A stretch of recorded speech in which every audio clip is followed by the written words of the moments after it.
So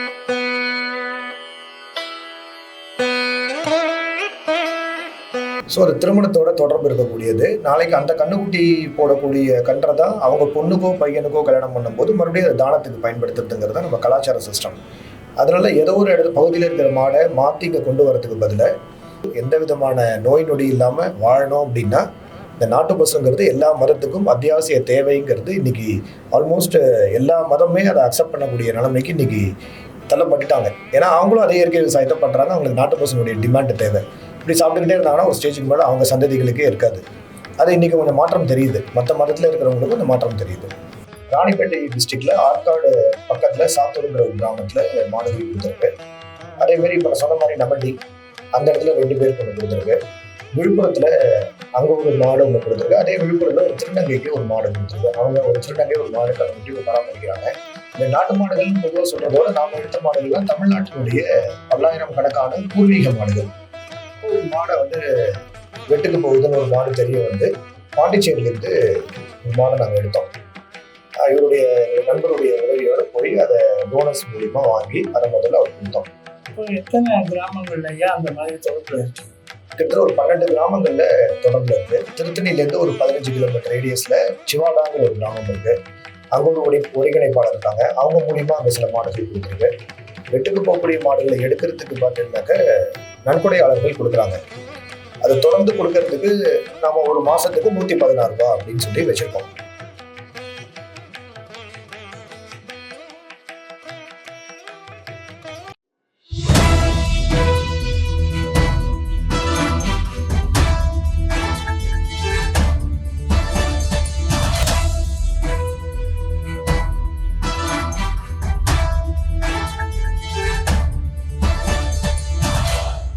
இன்றைய தினம் நம்முடைய வந்திருப்பவர் ஒரு மிக நல்ல அரும்பணியை செய்து கொண்டிருக்கின்ற திரு சத்யநாராயண சாஸ்திரி ஆவார். அவர் சென்னையில் இருக்கார். அவர் வில்லேஜ் கோசாலா ட்ரஸ்ட் அப்படிங்கிற பெயரில் பசுக்களை பாதுகாக்கின்ற ஒரு அருமையான பணியை செய்து கொண்டிருக்கிறார். அந்த பசுக்களை பாதுகாக்க வேண்டிய அவசியம் என்ன, அவர் அதை எப்படி செய்கின்றார், எந்த அர்ப்பணிப்பு உணர்வோடு செய்கின்றார், அதை செய்வதனாலே அவருக்கு கிடைக்கின்ற மனநிறைவு என்ன, அதனாலே கிடைக்கப் போகின்ற சமுதாய நலன்கள் என்ன, அதனால் கிடைக்கப் போகின்ற மக்களுக்கு கிடைக்கப் போகின்ற பொருளாதார வளமை என்ன. திரு சத்யநாராயண சாஸ்திரி அவர்களே, உங்களை பற்றி நான் அறிமுகம் கொடுத்துள்ளேன். உங்கள் ட்ரஸ்ட்டை பற்றி, நீங்கள் இந்த ட்ரஸ்ட்டை எப்போ ஆரம்பிச்சிங்க, எத்தனை வருஷமாக இந்த பணி செய்து கொண்டிருக்கிறீர்கள், இதனை செய்வதற்கு தூண்டிய உள்ளுணர்வு எது, அதை பற்றி சொல்லுங்கள். ஸோ இந்த அமைப்பு ஆரம்பித்தது 2012. எனக்கு இப்போ 48. 21 வருஷம் வயசில் இருக்கும்போது என்னுடைய மூத்த அண்ணா கோ சம்ரட்சணம் பண்ணணும்னு சொல்லி ஆரம்பித்ததுடைய தாக்கம் தான் இன்னைக்கு இந்த நிலைமையில நிறுத்தியிருக்கு. ஆரம்பத்தில் எல்லாரும் போலையும் நாட்டு மாடை காப்பாற்றணும், வெட்டுக்கு போகிறத ரெஸ்கியூ பண்ணணும் அப்படிங்கிறத ஆரம்பிச்சு அதை தொடர்ந்து லாரியில் போகக்கூடிய மாடுகளை கோரக்ஷா தள் தமிழ்நாடுங்கிற ஒரு அமைப்பு மூலியமாக ரகுராம் சர்மாங்கிறவர் தான் தமிழ்நாடு பிரசிடென்ட் இருந்தார். அந்த அமைப்பில் ஒரு வாலண்டியர் பண்ணிட்டு இருந்தேன். ஒரு ஸ்டேஜுக்கு மேலே எவ்வளோ மாடு பிடிச்சாலும் அதை நிறுத்த முடியல. லட்சக்கணக்கான மாடுகள் போயிட்டே இருக்கு. சரி, இது எதனால இப்படி போகுதுன்னு பார்க்கும்போது கிராம அளவில் அங்கே இருக்கக்கூடிய மாடுகளுக்கு அவங்களுக்கு எந்த விதமான அடுத்த கட்ட ஒரு எக்கானமி டெவலப்மெண்ட்னு சொல்லுவாங்க, ஆனால் பொருளாதாரம் சார்ந்த ஒரு விஷயங்கள் அங்கே அதிகமாக இல்லைங்கிறது தான் ஒரு முடிவுக்கு வந்தேன். வர ஆரம்பிச்சதுக்கு அப்புறமா 2012 ஒரு அமைப்பை ஃபார்ம் பண்ணி கிராமத்தில் இருக்கிறவங்களோட சேர்ந்து வேலை செய்யறது அப்படின்னு சொல்லி அங்கே இருக்கக்கூடிய அந்த கல்ச்சரை முதல்ல ஸ்டடி பண்ண ஆரம்பித்தேன். அப்படி ஸ்டடி பண்ண ஆரம்பிக்கும் போது பசு அவங்களுடைய கலாச்சாரம் 2 நெருங்கிய தொடர்பில் இருந்தது. அப்படி இருந்தும் எதனால மாடு வெட்டுக்கு போகுது அப்படின்னு வரும்போது அந்த பொருளாதார நிலையில ரொம்ப அவங்க ஒரு தாக்கத்தை ஃபேஸ் பண்ணாங்க அந்த கிராமத்தில் இருக்கிறவங்க. முதலாக நீங்கள் சென்ற கிராமம் காஞ்சிபுரத்துலேருந்து கலெக்டர் ஆஃபீஸ் தாண்டி நமண்டிங்கிற ஒரு கிராமம் கிட்ட நான் ஒருத்தருடைய தொடர்புக்கு போனேன். அங்கே இருக்கிறவங்களுக்கு அந்த சமயத்தில் நாட்டு மாடு இல்லை, ஆனால் இயற்கை விவசாயம் பண்ணணும் அப்படிங்கும்போது ஒரு நாட்டு மாடு தேவைங்கிற மாதிரி சொன்னாங்க. அவர் பேர் சடையாண்டின் பேர், அவங்க மனைவி பேர் தீபான் பேர். அப்போ ஒரு மாடை வந்து வெட்டுக்கு போகுதுன்னு ஒரு மாடு தெரிய வந்து பாண்டிச்சேரியிலேருந்து ஒரு மாடை நாங்கள் எடுத்தோம்.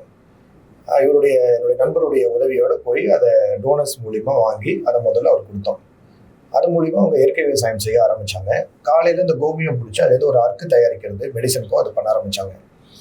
அப்போ அதுதான் என்னுடைய முதல் ஒரு மாற்றம்.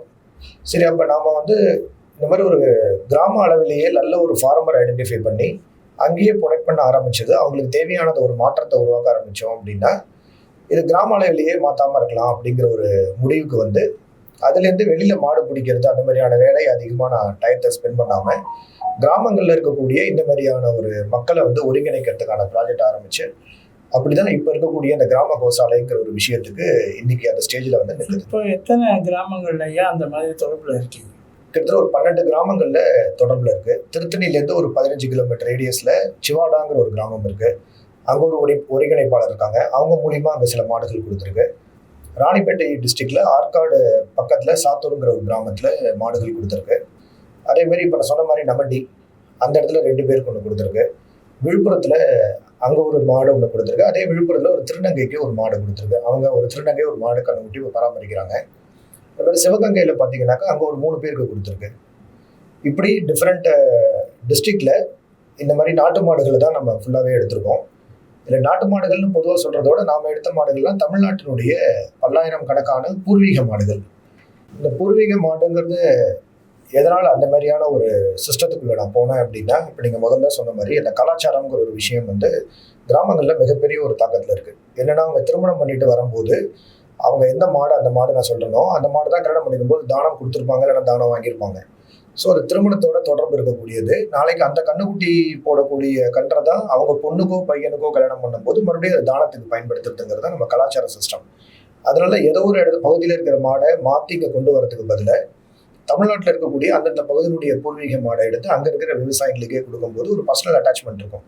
அவங்க முன்னோர்களோட வாழ்ந்த ஒரு இனம் இப்போ இவங்களோடையும் மறுபடியும் நம்ம கிட்ட வந்திருக்கு அப்படிங்கும்போது ஒரு பர்சனல் அட்டாச்மெண்ட் வந்து ரொம்ப அதிகமாகவே என்னால் உணர முடிஞ்சது. ரொம்ப அருமையான. அதனால அதை வந்து நான் அந்த மாதிரி மாற்றிக்கிட்டேன். கொடுக்கறதுன்னு முடிவு பண்ணிட்டோம். அதை ஏதோ ஒரு மாடை எங்கேயோ அனுப்புறதுக்கு பதில் இப்போ காங்கேயம் வந்ததுன்னா எங்கேருந்து திருப்பூருக்கு அனுப்பிச்சிடுவோம், திருப்பூர் கோயம்புத்தூருக்கு அனுப்பிச்சிடுவோம். உம்பளஞ்சேரி வந்ததுன்னா எங்கேருந்து தஞ்சாவூர் நாகப்பட்டினம் டிஸ்ட்ரிக்ட்டுக்கு போயிடும். இப்போ சிவகங்கை வந்தது அங்கே இருக்கிற மாடை அங்கே அனுப்பிச்சிட்டோம். இதனால மிகப்பெரிய வரவேற்பு விவசாயிகிட்ட இருந்து அதிகமாக இருந்தது. நாட்டு மாடு வேணுங்கிறதோட அவங்களுடைய மாடு மறுபடியும் அவங்களுக்கே வருது. அப்படிங்கும்போது அது மிகப்பெரிய வரவேற்பு அவங்க கிட்ட. இந்த மாடுகளை வந்து இப்போ நீங்கள் கொடுக்குறேன்னு சொல்கிறீங்களே, அதை வந்து உங்கள் ட்ரஸ்ட் மூலமாக ஏதோ ஒரு விலைக்கு வாங்கி அதுக்கப்புறம் நீங்கள் வந்து அதை டிரான்ஸ்போர்ட் வச்சு அந்த ஊருக்கு கொண்டு போய் சேர்க்கணும் இல்லையா? இது ஒரு மிகப்பெரிய அரும் பணி. ஆனால் அதே நேரத்தில் அதுக்கான அந்த பொருளாதார சுமையை நீங்கள் எப்படி எதிர்கொள்கிறீங்க? இப்போ நீங்கள் கேட்டதில் அந்த பொருளாதாரங்கிறத நான் 2 விஷயமா நான் பிரிச்சுக்கிறேன். ஒன்று, வெட்டுக்கு போகக்கூடிய மாடுகளை மீட்கிறதுக்கு தேவையான நிதி உதவிகள். 2வது, அந்த கிராமத்தில் கொடுத்ததுக்கு அப்புறமா ஏற்கனவே ஒரு விவசாயி இந்த மாதிரியான சில பிரச்சனைகள் தான் வெளியில் கொடுக்குறாரு. அப்போ நாம் கொண்டு போய் ஒரு விவசாயிகிட்ட கொடுக்குறோம் அப்படின்னா அதை அவர் எப்படி ஃபினான்ஷியலாக நிதியை வந்து சமாளிப்பார் அப்படின்னு. வெட்டுக்கு போகக்கூடிய மாடுகளை எடுக்கிறதுக்கு பார்த்தீங்கன்னாக்க நன்கொடையாளர்கள் கொடுக்குறாங்க. அதை தொடர்ந்து கொடுக்கறதுக்கு நம்ம ஒரு மாதத்துக்கு 116 ரூபா அப்படின்னு சொல்லி வச்சுருக்கோம். அவசரமாக தேவை, கடைசியில் ஒரு 5000 7000 ஷார்ட்டேஜாக இருக்கும்போது சில நன்கொடையாளர்கள்லாம் கடைசியில் இருக்கக்கூடிய பற்றாக்குறையை வந்து மொத்தமாக கொடுத்து உதவி பண்ணிடுவாங்க. அந்த டேட்டு பார் ஆகிற மாதிரி இருந்ததுன்னா அது மூலிமா வரக்கூடிய நன்கொடையை எடுத்து அந்த மாடை மீட்டு ஒரு விவசாயிகளுக்கு கொடுப்போம். இயற்கை விவசாயம் பண்ணுறவங்களுக்கு. அந்த இயற்கை விவசாயம் பண்ணக்கூடியவர்கள் ஏதோ ஒரு சூழ்நிலையில், உதாரணத்துக்கு இப்போ பார்த்தீங்கன்னாக்கா பயங்கர சம்மர் வந்து அதிகமாக இருக்குது. இப்போ பற்றாக்குறை, தண்ணி, வறட்சி இருக்குது. அதே சமயம் வைக்கோல் இல்லாமல் ஷார்ட்டேஜ். இந்த மாதிரி இருக்கிற சமயத்தில் நாங்கள் என்ன பண்ணியிருக்கோம் அப்படின்னா, ஒரு டோனரை சொல்லி மாதத்துக்கு அதுக்கு ஒரு 3000 ரூபாய் மெயின்டெனன்ஸ் இருக்குது அப்படின்னா அந்த 3000 ரூபாய் மெயின்டெனன்ஸ்க்கு அவருக்கு உதவி ஒன்று பண்ணுறது. அதே சமயம் காசு கொடுத்துட்டு அவங்கள சோம்பேறி ஆக்கிடக்கூடாது அப்படிங்கிறதுக்காக அந்த 3000 ரூபாய்க்கு ஒர்த்தாக இருக்கக்கூடிய ஏதோ ஒரு பொருளை வந்து அவங்க கொடுப்பாங்க. ஒன்று சாணம் தான் கொடுக்கணுங்கிற அவசியம் கிடையாது. என்ன காரணம்னா கோமியம் சாணத்தை அவங்க விவசாயத்துக்கு பயன்படுத்திடுவாங்க. இப்போ அவங்க நெல் பண்ணுறாங்க அப்படின்னா அதை சொசைட்டிலேயோ இல்லைன்னா ஹோல்சேலில் அவங்க கொடுக்கும்போது அரிசியாக கேல்குலேட் பண்ணால் 1 கிலோ வந்து 50 ரூபா வருது அவங்களுடைய அடக்க விலை. நான் கால்குலேட் பண்ணி பார்த்தேன். அந்த 50 ரூபா இருக்கிறத நான் 100 ரூபான்னு சொல்லி கேல்குலேட் பண்ணுவேன். போட்டு 30 கிலோவை அரிசியை எடுத்து அவங்க அனுப்பிச்சிடுவாங்க. டோனர் கேட்டாருனாக்கா டோனருக்கே அனுப்பிச்சிடுவாங்க. அப்படி இல்லை அப்படின்னா டோனர்கிட்ட சொல்லுவேன், இந்த ஏரியாலலாம் சில பேர் அன்னதானம் பண்ணுறாங்க, நல்ல காரியம் பண்ணிட்டு இருக்காங்க, அந்த அரிசியை அன்னதானத்துக்கு நீங்கள் டொனேட் பண்ணிவிடுங்க, 3000 ரூபாய் டோனர் ஃபார்மர் கொடுத்துருங்கன்னு சொல்லும் போது என்ன ஆகிடும்னா ஃபார்மரும் உழைச்சி சாப்பிட்றாருங்கிற ஒரு திருப்தியோடு இருக்கும். நம்ம ஃப்ரீயாக கொடுக்கல, அது மூலிமா அவங்கள ஒரு சோம்பேறி ஆகலை. அதே சமயம் அந்த 3000 ரூபாய்க்கு அந்த டோனரே தனக்கு அரிசி வேணும்னா வாங்கிட்டுருவாரு. 50 ரூபா அரிசி 100 ரூபா கொடுக்கும்போது இந்த ஃபார்மருக்கு நல்ல லாபம் இருக்கும். தனக்கு வேண்டாம் அப்படின்னா அன்னதானம் பண்ணுறதுக்கும் கொடுத்துருவாரு. ஸோ இப்போ இந்த 3000 ரூபாயில் ஒரு மாடு, பசு, அதனுடைய இனம் காப்பாற்றப்படுது, அந்த விவசாயி அவருடைய குடும்பம் காப்பாற்றப்படுது, அதுலேருந்து ஒரு பொருளாதாரம் ஒன்று உருவாகுது, வியாபாரமாகவே உருவாகுது. இது மூலிமா அந்த நன்கொடையாளர் வந்து அடுத்த நன்கொடையாளர் ரெஃபர் பண்ணி நான் இந்த மாதிரி பண்ணுறேன், நீயும் அதே மாதிரி 3000 ரூபா கொடுத்து வாங்கினா மாடும் காப்பாற்றப்படும், பொருளும் நமக்கு கிடைக்கும்னு சொல்லி அது ஒரு இனிஷியேட் ஆகுது. ஸோ இப்படி பண்ணும்போது ஒரு 10,000 ரூபாய்க்கு நடக்கக்கூடிய ஒரு காரியம் இந்த 3000 ரூபாயில் ரொம்ப சுலபமாக நடந்து முடிஞ்சிருது. இது மூலிமா அந்த பொருளாதாரம் பேலன்ஸ் வந்து ரொம்ப ஈஸியாக மேனேஜ் பண்ணிடுறாங்க. அந்த பற்றாக்குறைங்கிறது வரல. இந்த கிராமங்களில் நீங்கள் முதல்ல போகிறப்போ நீங்கள் இந்த கருத்தை சொல்கிறப்போ வந்து உங்களுக்கு வரவேற்பு கிடைக்கிறாப்புல இருக்கா, அல்லது வந்து யாரோ ஒருத்தர் வெளியூர்லேருந்து வந்து ஏதோ ஒன்று சொல்லிட்டு இருக்காரு, சம்பந்தம் இல்லாதவர்னு உங்களை சந்தேகப்பட்டு உங்களுடைய கருத்துக்களை ஏற்பதற்கு ஏதாவது தயக்கம் இருக்கா? இப்போ அந்த மாதிரி சமயத்தில் நாங்கள் என்ன பண்ணோம் அப்படின்னா, ஏற்கனவே மாடு கொடுத்தவங்களுடைய ஒரு ரெஃபரன்ஸை வச்சுக்கிட்டோம், இல்லைன்னா அந்த ஊரில் நமக்கு பரிச்சயமானவங்களை கூட்டிக்கிட்டு அவங்க மூலியமாக அந்த விவசாயியை போய் பார்த்து இந்த மாதிரி தான் இருக்குது, இவங்க இதுக்காக தான் வராங்க, எந்த விதமான எதிர்பார்ப்பும் இல்லை, நீங்கள் இதை தைரியமாக வாங்கிக்கலாம், நாளைக்கு கொடுத்துட்டு வேறு எந்த விதமான இந்த கமிட்மெண்ட்னு சொல்லுவாங்க இல்லையா, அந்த மாதிரிலாம் எதுவும் இருக்காது அப்படிங்கிறத புரிய வச்சதுக்கப்புறமா சில கிராமங்களில் வந்து கேட்டு வாங்கிக்கிட்டாங்க. அதில் திருத்தணி பக்கத்தில் நல்லாட்டூர் ஆஞ்சநேயர் கோயில்கிட்ட இருக்கக்கூடிய சில விவசாயிலாம் 3 பேர் வந்து உழவு மாடு கேட்டு வாங்கிட்டாங்க. இன்றைக்கி காலையே யாருமே வளர்க்க மாட்டேன்னு சொல்கிற இடத்துல அந்த இடத்துல காளை மாடுகள் ரொம்ப டிமாண்டு. என்ன காரணம்னா, அவங்க ஒரு காளை மாடை வச்சு அவங்க உழவு ஓட்டுறாங்க அப்படின்னா 6 மாதத்துக்கு அவங்களுக்கு அங்கே வியாபாரம் இருக்குது. காலையில் 6 மணிக்கு விவசாய லேண்டில் இறங்குறாங்க, 11, 11:30 மணிக்கு ஏறிடுறாங்க. ஒரு வேளை ஒரு விவசாய லேண்டில் போயிட்டு அவங்க உழவு ஓட்டி விட்டுட்டு வந்தாங்க அப்படின்னா 650 ரூபா குறைஞ்சது, சில இடத்துல 750 ரூபா கொடுக்குறாங்க. அப்போ 6 மாதம் அப்படிங்கும்போது ஒரு வருஷத்துக்கு மொத்தமாக கேல்குலேட் பண்ணால் கிட்டத்தட்ட ஒரு 1.5 1.25 லட்சம் ரூபா அதில் வருமானம் இருக்குது. அடுத்த 6 மாதம் ஃப்ரீயாக இருக்கும். அதை வந்து ஏதாவது லோக்கலில் ஏதாவது ட்ரிப் அடிக்கிறதோ, இல்லைனா லோடுக்கு கூட்டிகிட்டு போகிறதோ, வண்டி ஓட்டுறதோ, அந்த மாதிரி பண்ணும்போது ரொம்ப ரொம்ப ரொம்ப குறைஞ்சது 2 லட்சம் ரூபா ஒரு மாதத்துக்கு காளை மாடு வச்சிருக்கிறவங்க, உழவு மாடு 2 மாடு வச்சிருக்கிறவங்க அவங்களெல்லாம் சம்பாதிக்கிறாங்க. என்ன காரணம்னா, அது பெல்ட்டு பூராவுமே கரும்பு விவசாயம் பண்ணக்கூடிய இடம். கரும்பு விவசாயம் பண்ணக்கூடிய இடத்துல டிராக்டர் அவ்வளோ சீக்கிரத்தில் உள்ளே போக முடியாது. காளை மாடை வச்சு தான் அவங்க எது வந்தாலுமே வேலை செய்யணும். அந்த இடத்துலலாம் ரொம்ப டிமாண்ட் இருக்குது காளைகளுக்கு. இது செய்யும்போது தான் எனக்கு அடுத்தது தெரிஞ்சது, உழவு போட்டுறதுக்கும் ஒரு டிராக்டரை வச்சு ஓட்டினா கூட அவசியம் கடைசியில் ஒரு 1-2 உழவுக்கு வந்து காளைகளை வச்சு ஓட்டுறது தான் இன்றைக்கும் நடைமுறையில் இருக்குங்கிறதும் தெரிய வந்ததுலேருந்து உழவு காளைகளுடைய டிமாண்டு இப்போ சமீப காலம் சொல்கிறது 1 வருஷமாக அதனுடைய தேவைகளும் இப்போ இன்க்ரீஸ் ஆகுது. அதில் நல்ல ஒரு பொருளாதாரமும் இருக்குது, நல்ல வியாபாரம். அதில் எப்படி லோக்கலில் நம்ம வந்து ஒரு லோடு 3 வீலர் லோடு அடிக்கிறாங்களோ, ஒரு 10 மூட்டை 15 மூட்டை வச்சு லோடு அடிக்கிறாங்களோ, அதே மாதிரி மாட்டு வண்டியில் காளை மாடை பூட்டி சிமெண்ட்டை கொண்டு போய் தட்டுறது, மணல் தட்டுறது, அந்த மாதிரியான பொருளாதாரமும் இருக்குது. இப்போ நீங்கள் சொன்னதில் ஒரு நல்ல அருமையான பாயிண்ட் சொன்னீங்க. என்னென்னா, ஒன்று வந்து நம்ம அறிமுகப்படுத்தி கொள்கின்ற போது பொதுவாக கிராமங்களில் வந்து சந்தேக பார்வை இருக்கும். ஆமாம், அது வந்து உங்களுடைய அந்த பொறுமையினாலையும் உங்களுக்கு உங்கள் லட்சியத்தின் மேல் இருக்கின்ற பிடிமானத்தினாலையும் அவங்க எப்படி இருந்தாலும் நம்முடைய எண்ணங்களை அவர்களை விதைக்க வேண்டும் என்கின்ற அந்த புரிதல் உணர்வோடும் கூட மான அவமானங்களை பற்றி கவலைப்படாமல் நீங்கள் செய்த பணியினுடைய மகத்தான பணியினுடைய விளைவு தான் அதுங்கிறது என்னால் புரிஞ்சிக்க முடியாது. ஆனால் அதில் வந்து இப்போ நீங்கள் சொன்னது எக்கனாமிக்கலாக அது வந்து செல்ஃப் சஸ்டெயின்டாக இருக்க முடியும். ஆமாம், ஒரு விவசாயி யாருக்கும் அடிமை இல்லாமல் உண்மையாகவே உழைக்க தொடங்கினால் கிராமத்திலேயே 2 காளை மாடுகளை வைத்துக்கொண்டு மாதம் வந்து ஒரு 1.5 லட்ச ரூபா சம்பாதிக்க முடியும். அவர்களுக்கு மன்னிக்கவும், வருஷத்துக்கு 2 லட்ச ரூபாய் சம்பாதிக்க முடியும். அப்படின்னா ஒரு ஆவரேஜாக மாதம் 15,000 20,000 ரூபாய் சம்பாதிச்சு.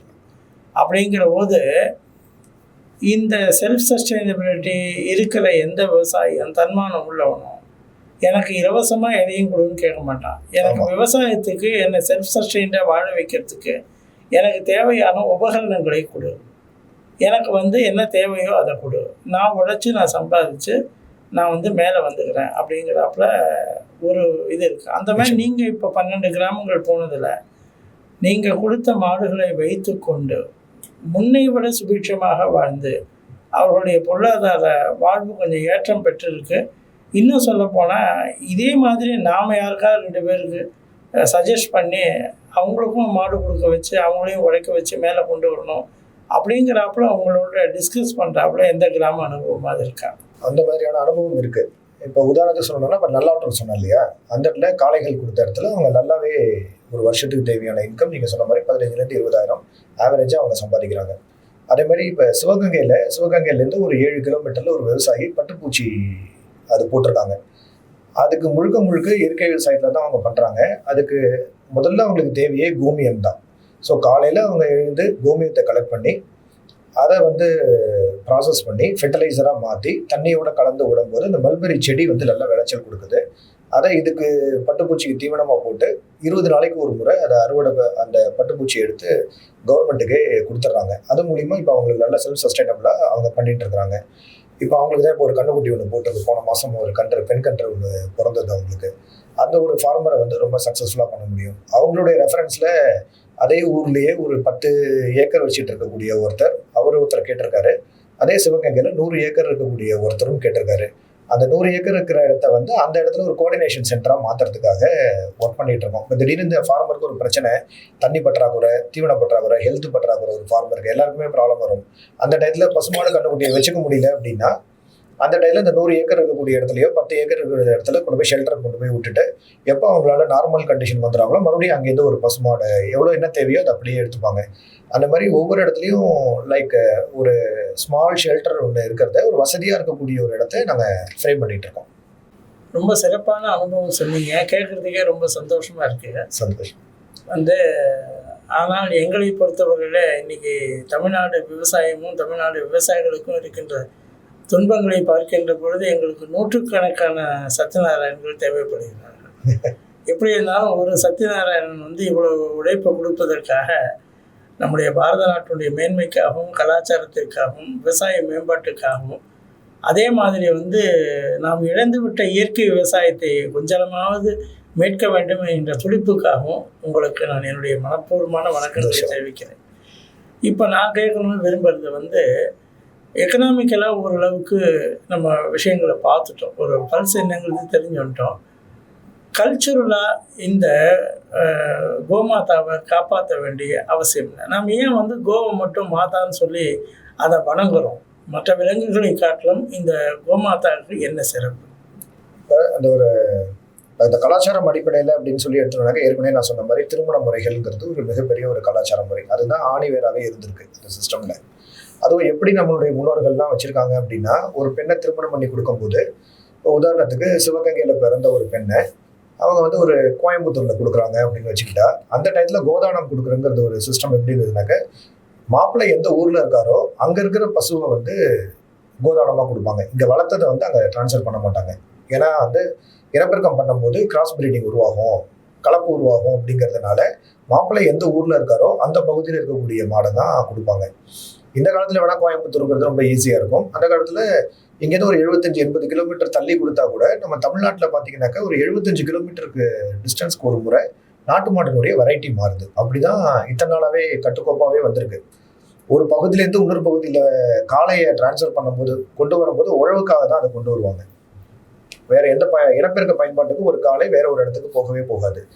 அந்த மாதிரி ஒரு 75-80 கிலோமீட்டர் டிஸ்டன்ஸ்ல கல்யாணம் பண்ணி கொடுத்தா கூட அந்த பகுதியில் இருக்கக்கூடிய மாடை வாங்கி அதை தான் அங்கே தானமாக கொடுத்த ஒரு சிஸ்டம் ஒன்று இருந்திருக்கு.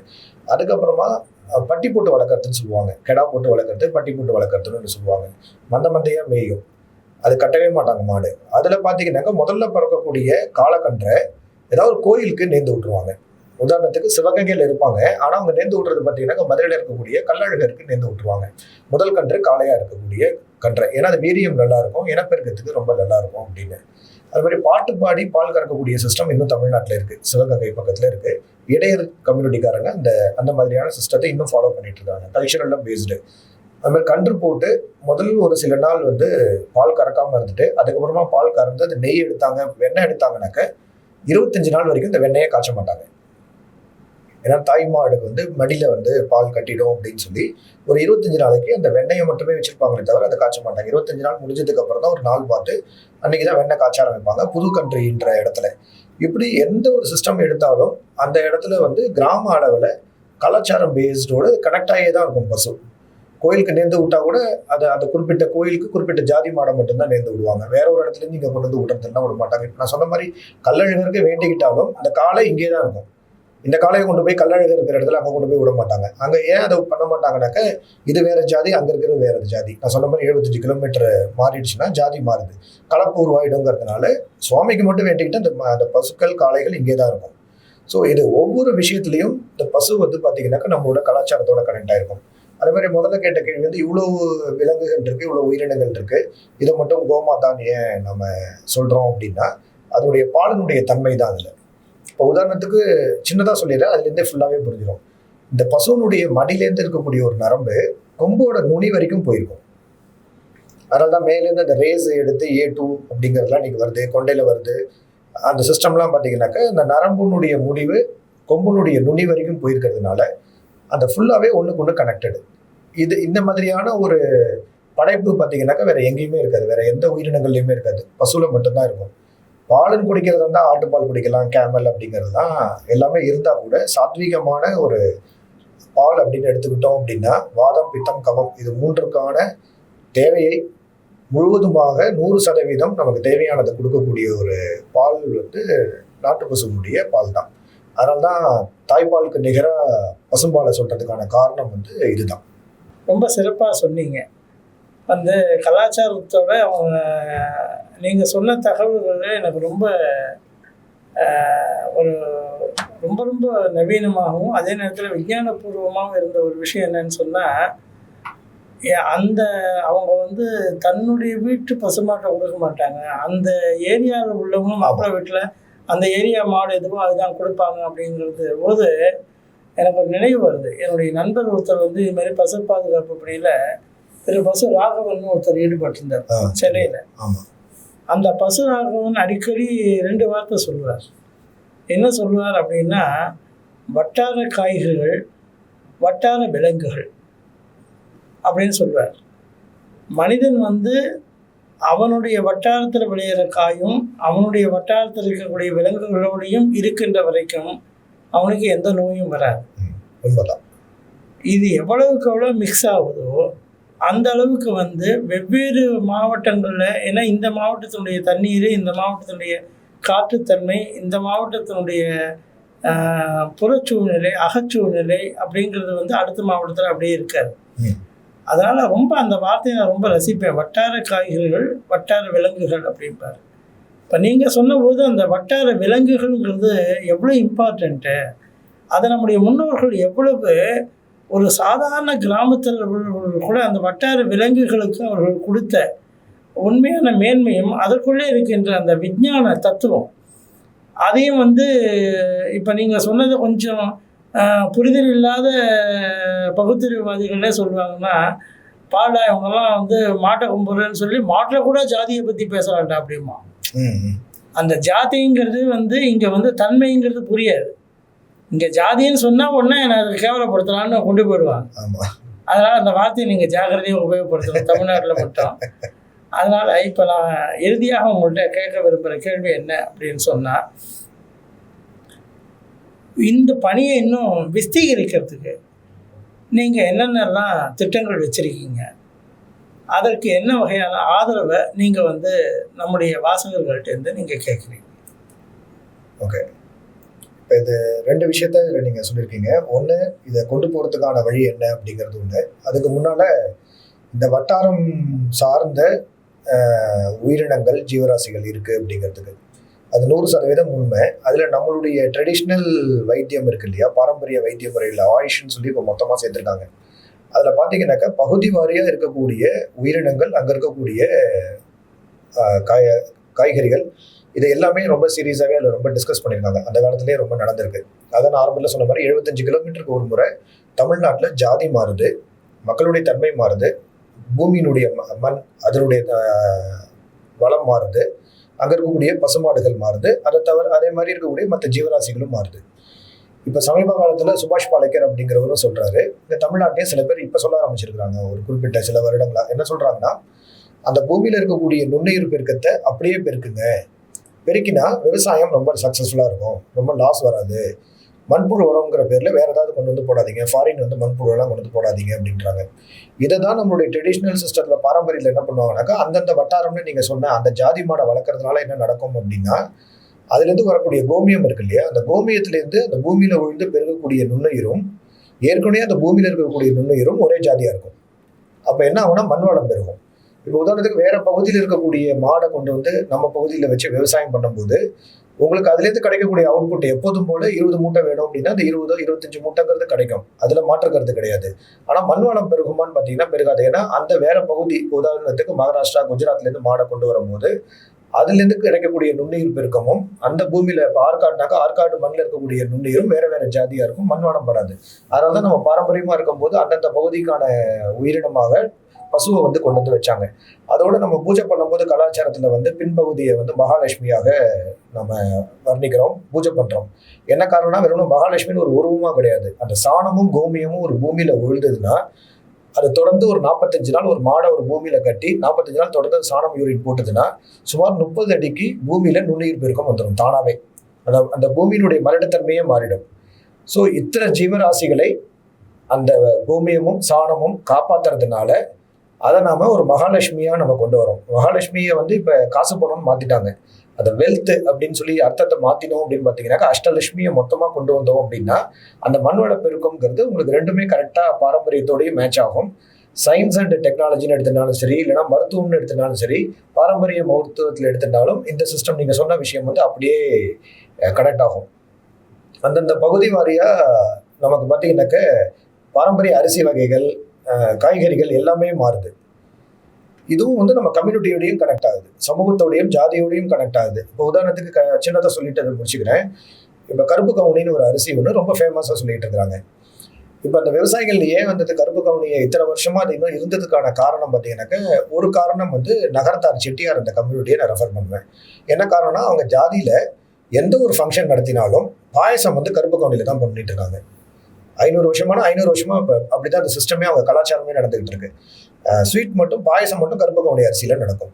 ஸோ 500 வருஷமாக சில ஜாதிகள் பாரம்பரியமாக ஒரு அரிசியை பயன்பாட்டையே வந்துகிட்டு இருக்கும் போது அது தேவைக்காக இந்த பக்கம் உற்பத்தி நடந்துகிட்டே இருக்கு. அப்போ பாரம்பரிய அரிசி தொடர்ந்து வந்துகிட்டே இருக்கு. அந்த கலாச்சாரத்தோடையும் இந்த அரிசி, அந்த உயிரினங்கள், தானியங்கள் இது எல்லாத்தையுமே கலாச்சாரம் சமூகத்தோட பிரிச்சதுனால பயன்பாடு மாறும்போது தேவைகள் வந்து குறையுது. எது தேவை, எது அதிகம், கம்மியா தேவைங்கிறது நமக்கு தெரியாம இருக்கிறதுனால நம்மளாவே ஏதாவது ஒன்று உற்பத்தி பண்ணி நீங்க விவசாயிகள் கஷ்டப்பட்டுட்டு இருக்கிறாங்க.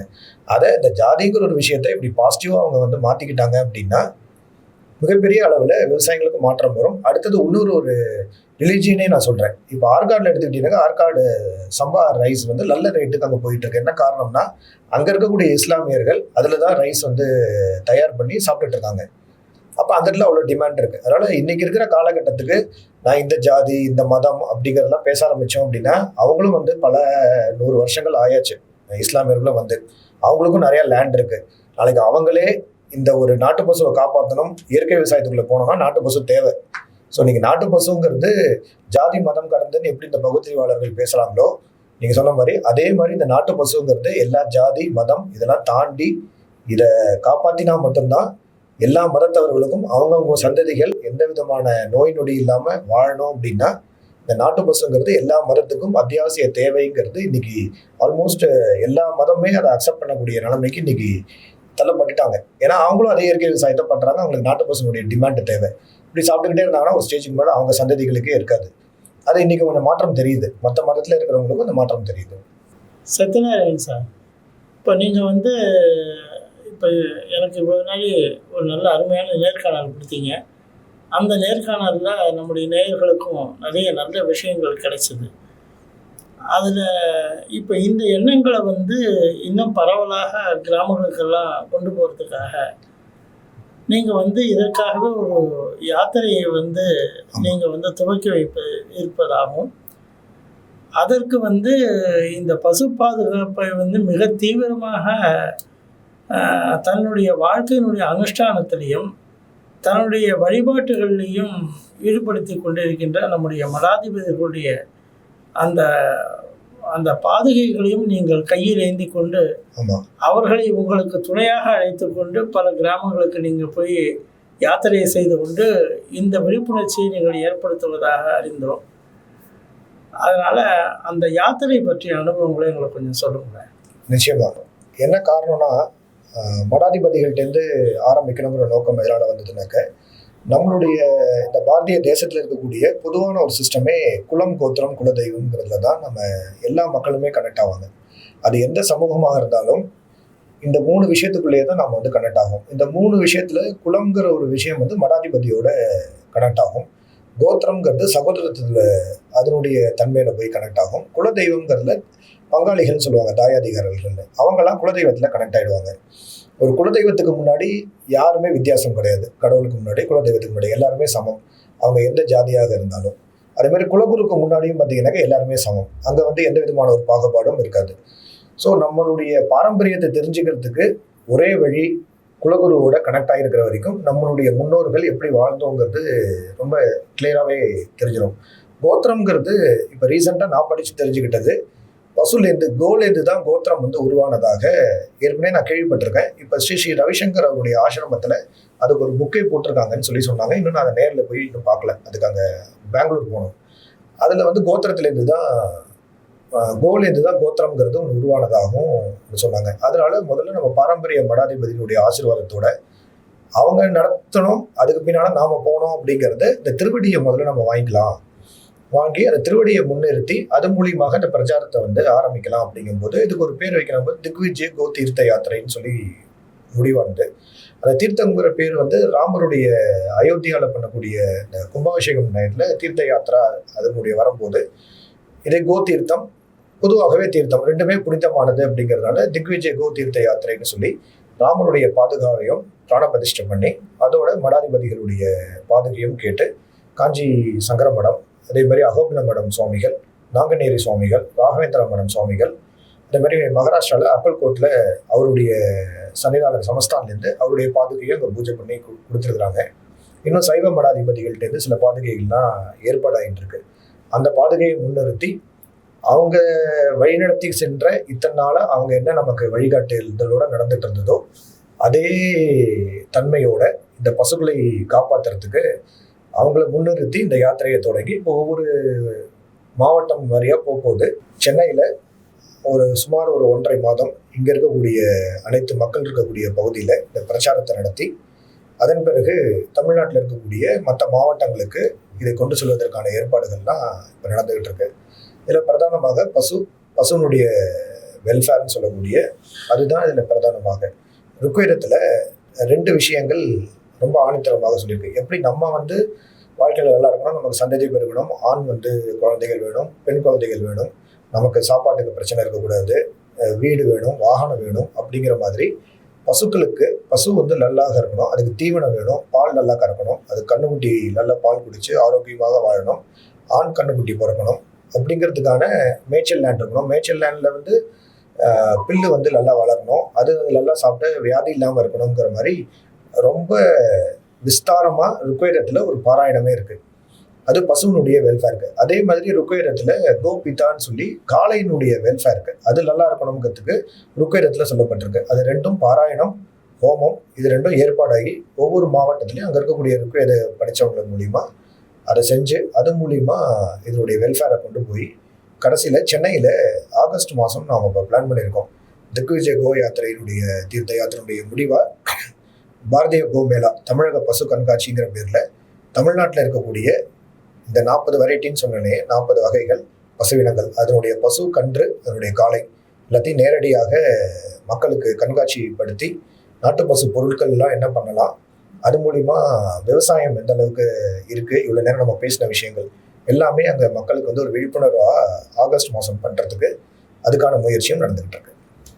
உங்களோட பேசினது ரொம்ப மகிழ்ச்சியாக இருந்தது. காரணம் என்ன அப்படின்னா,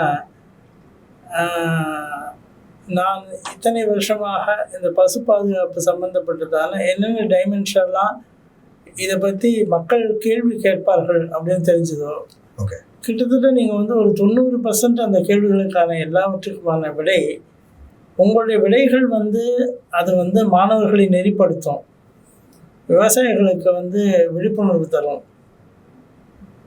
வந்து எங்களுக்கு கடையில் அரிசி கிடைச்சிருது, எங்களுக்கும் விவசாயத்துக்கு என்ன சம்மந்தம்னு நாங்கள் வந்து எங்களுக்கு பிறந்ததுலேருந்தே எங்களுக்கு லேப்டாப்பும் மொபைலும் தான் தெரியும்னு நினைக்கிற சமூகத்துக்கும் ஓரளவுக்கு இதனுடைய முக்கியத்துவம் புரிகிறாப்புல சொன்னீங்க. இதை தவிர கலாச்சார ரீதியாக இது எத்தனை ஆயிரம் ஆண்டுகள்னு தெரியாது. அந்த பாரதி ஒரு வார்த்தை சொல்லுவான் அவனுடைய பாடலில், இந்த பாரத நாடு எப்போ தோன்றதுன்னு தெரியல அப்படிங்கிறதாக பாரத மாதாவை பற்றி எழுதுகிறப்போ, தொன்று நிகழ்ந்தது அனைத்தும் உணர்ந்து சூழ்கலை வாணர்கள். இந்த வார்த்தையை கவனிங்க. இந்த உலகத்தில் தொன்று நிகழ்ந்தது அனைத்தும், எதெல்லாம் நடந்ததோ அதெல்லாம் சொல்கிறதுக்குன்னு சூழ்கலை வாணர்கள் இந்த நாட்டில் இருந்திருக்காங்க. அவங்கெல்லாம் அதெல்லாம் சொல்கிற சூழ்கலை வாணர்களுக்கு கூட இவள் என்று பிறந்தவள் என்று உணராத இயல்பினெல்லாம் எங்கள் தாய் அப்படிங்கிறான் பாரதி, பாரத மாதாவை பற்றி. அந்த மாதிரி ஆட்களாலேயே, ஆனால் இவ எப்போ பிறந்தவன் மட்டும் தெரியல இந்த பாரத மாதா அப்படிங்கிற லெவலுக்கு இவள் பழமையானவள். பழமைக்கும் பழமை, புதுமைக்கும் புதுமை அப்படின்னு சிவபுராணத்தில் வரும். அந்த மாதிரி எத்தனையோ மேன்மைகள் கொண்டது இந்த பசு என்கின்ற கோமாதா. அதுக்கு நீங்கள் இந்த அளவுக்கு முயற்சி பண்ணுறது எங்களுக்கு ரொம்ப மகிழ்ச்சியாக இருக்குது. உங்களுடைய நேரம் கொடுத்து எங்கள் இந்த இதுக்கு இத்தனை விஷயங்களை பகிர்ந்து கொண்டீர்கள். உங்களுடைய எல்லா விதமான இந்த யாத்திரையும் சரி, உங்களுடைய எண்ணங்களும் சரி, முழுமையாக வெற்றி அடைவும். அதன் மூலமாக எங்களுக்கு இன்னும் ஆயிரக்கணக்கான லட்சக்கணக்கான சத்யநாராயணர்களும் கோடிக்கணக்கான விவசாயிகளும் மண் பயனுற வேண்டும். வானகம் இங்கு தென்பட வேண்டும், உண்மை வென்றிட வேண்டும் அப்படின்னு பாரதி சொன்ன மாதிரி மண்ணும் பயனுறணும், வானகம் இங்கு தென்படுமாறு விஞ்ஞானமும் வளரணும். ஆனால் இந்த நாடும் இந்த நாட்டை ஆளுகின்ற அரசும் உண்மையை நிலைத்திருக்கின்ற வண்ணம் அரசு இருக்க வேண்டும், அமைய வேண்டும், எதிர்காலத்திலையும் இருக்க வேண்டும் என்ற இறைவனை வேண்டி உங்களை மனமாற வாழ்த்தி இந்த உரையாடலை முடிக்கிறேன். நன்றி, வணக்கம். என்னுடைய பெயர் மும்பை கோபாலகிருஷ்ணன். என்னுடைய அருமை நண்பர் திரு பிரேம்சாகர் அவர்கள் இந்த நேர்காணலை என்னை செய்ய சொன்னார். அதை செய்ய சொல்கின்ற பொழுது அவர் CHO டிவி அப்படிங்கிற ஒரு டிவியை இப்போ நடத்திட்டு இருக்காரு. இப்போ ரொம்ப ரொம்ப லட்சிய பாதையில் செல்லுகின்ற ஒரு நல்ல மனிதர். இந்த மாதிரி சப்ஜெக்ட்ஸை எடுத்து தன்னுடைய டிவியில் போடுறப்ப இதில் எந்த விதமான ஆதாயமும் எதிர்பார்க்காவிட்டாலும் பசுக்கள் பாதுகாக்கப்பட வேண்டும், இயற்கை விவசாயம் செழிக்க வேண்டும், அதன் மூலமாக நான் முன்பு சொன்னது போல மண் பயனுற வேண்டும் அப்படிங்கிற நோக்கத்தில் எத்தனையோ இன்னல்களை தாண்டி வெற்றிகரமாக இந்த CHO டிவியை நடத்திட்டு இருக்காரு. அந்த CHO டிவி சார்பில் தான் இப்பொழுது திரு சத்யநாராயணன் அவர்களை நான் நேர்காணல் பண்ண வந்திருக்கேன். அதனால் அந்த CHO டிவியும் அவர்களுடைய நல்லெண்ணங்களை ஊக்குவிக்கும் வண்ணம் எல்லாருமே இந்த CHO டிவியை டவுன்லோட் பண்ணி தினசரி அவர்கள் தருகின்ற நிகழ்ச்சிகளை தந்து அவர்களுக்கு ஆக்கமும் ஊக்கமும் தந்து உதவுமாறு உங்களை எல்லாம் வேண்டிக் கொள்கிறேன்.